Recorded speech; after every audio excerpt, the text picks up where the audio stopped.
യേശുവിൽ ഏറ്റവും പ്രിയമുള്ള സഹോദരി സഹോദരന്മാര്, ഒരു നല്ല ദിവസം ആശംസിക്കുന്നു.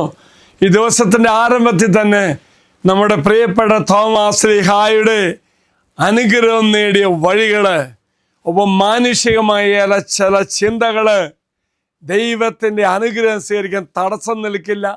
മറിച്ച് നമ്മുടേതായ വ്യത്യസ്തമായ വ്യതിരിക്തമായ ചില തീരുമാനങ്ങളും ചില ചിന്തകളെയും ഏറെ സ്നേഹിക്കുന്ന ബഹുമാനിക്കുന്ന ഒരു ദൈവത്തെയാണ് നാം നമ്മുടെ ഉദ്ധിതനായ കർത്താവിൽ കാണുന്നത്.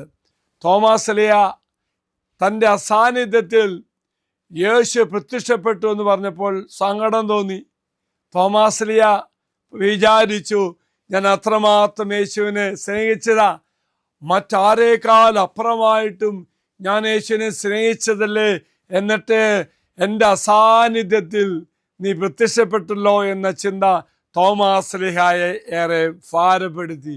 അതുകൊണ്ട് ആ സ്നേഹബുദ്ധിയാലുള്ള ഒരു വാശി പോലെ തോമാസ് ശ്ലീഹ പറഞ്ഞു, ഞാൻ യേശുവിനെ കാണണമെങ്കിൽ വിശ്വസിക്കണമെങ്കിൽ അവൻ ചില കണ്ടീഷൻസ് വെച്ചു, ഞാൻ തൊടണം, കാണണം. പ്രിയമുള്ളവരെ, ആ ഒരു അവസ്ഥയിൽ വാശി പിടിച്ച് പ്രാർത്ഥിച്ചപ്പോൾ തോമാസ് ശ്ലീഹായുടെ ആഗ്രഹത്തിന് മുന്നിൽ തമ്പുരാൻ തോറ്റുകൊടുത്തു. തമ്പുരാൻ ആ തോമാസ് ശ്ലീഹായുടെ ഒരു കൊച്ചു കുഞ്ഞിനെ പോലെയുള്ള വാശി പിടിച്ച ആഗ്രഹത്തിൽ സമ്മതിച്ചു കൊടുത്തു. പ്രിയമുള്ളവർ, ഇതുപോലെ നാമും നമ്മുടേതായ ആഗ്രഹങ്ങൾ ദൈവസന്നിധി സമർപ്പിച്ച് പ്രാർത്ഥിക്കുമ്പോൾ കർത്താവ് തീർച്ചയായിട്ടും തരും. വീണ്ടും തോമാസ് ശ്ലീഹായുടെ വ്യക്തിത്വത്തിലേക്ക് പോകുമ്പോൾ ഒരു കാര്യം മറക്കരുത്.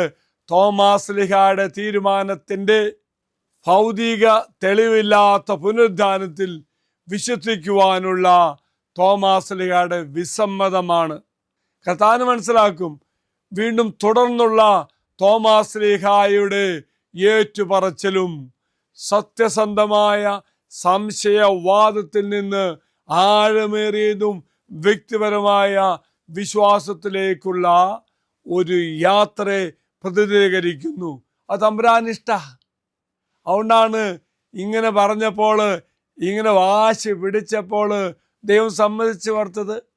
ഒപ്പം തന്നെ തോമാസ് ശ്ലീഹായുടെ പ്രസിദ്ധമായ പ്രഖ്യാപനം, എൻ്റെ കർത്താവേ, എൻ്റെ ദൈവമേ. യോഹന്നാൻ 20:20 കാണുന്നുവെങ്കിൽ പുതിയ നിയമത്തിലെ യേശുവിൻ്റെ ദൈവത്തെക്കുറിച്ചുള്ള ഏറ്റവും വ്യക്തമായ പ്രസ്താവന ഒന്നാണ്, എൻ്റെ ദൈവമേ, എൻ്റെ കർത്താവേ എന്ന്.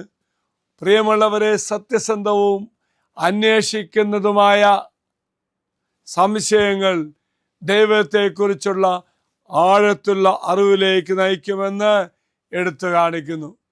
സത്യസന്ധവും അന്വേഷിക്കുന്നതുമായ സംശയങ്ങൾ ദൈവത്തെക്കുറിച്ചുള്ള ആഴത്തിലുള്ള അറിവിലേക്ക് നമ്മെ നയിക്കും എന്ന് സൂചിപ്പിക്കുകയാണ്.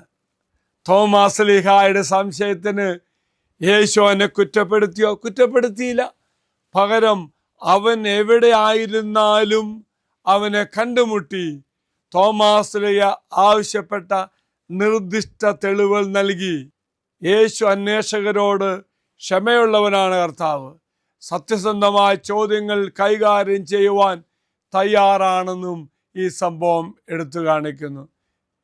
പ്രിയമുള്ളവര്, യേശു തോമാസ് ശ്ലീഹായോട് പറഞ്ഞ പോലെ, നീ കണ്ടതുകൊണ്ട് വിശ്വസിച്ചു, കാണാതെ വിശ്വസിക്കുന്നവർ ഭാഗ്യവാന്മാർ. എങ്കിൽ കാണാതെ വിശ്വസിച്ചുകൊണ്ട് ദൈവം നൽകിയ വാഗ്ദത്ത അനുഗ്രഹം സ്വീകരിക്കുവാൻ കർത്താവ് നമ്മെ അനുഗ്രഹിക്കട്ടെ. തോമാസ് ശ്ലീഹ പോലെ വാശി പിടിച്ച് പ്രാർത്ഥിച്ച് അനുഗ്രഹം പ്രാപിക്കുവാൻ ദൈവം നമ്മെ സഹായിക്കട്ടെ. പരിശുദ്ധ അമ്മ നമുക്ക് വേണ്ടി മാധ്യസ്ഥം പ്രാർത്ഥിക്കട്ടെ. അച്ഛനീശ്വരാശീർവാദം തരാം. നമ്മുടെ കർത്താവായ ശമിശായുടെ കൃപയും പിതാവായ ദൈവത്തിൻ്റെ സ്നേഹവും പരിശുദ്ധാത്മാവിൻ്റെ സഹവാസവും നാം എല്ലാവരോടും കൂടെ ഉണ്ടായിരിക്കട്ടെ, ഇപ്പോഴും എപ്പോഴും എന്നേക്കും. ആമേൻ. ഒരു നല്ല ദിവസം ആശംസിക്കുന്നു.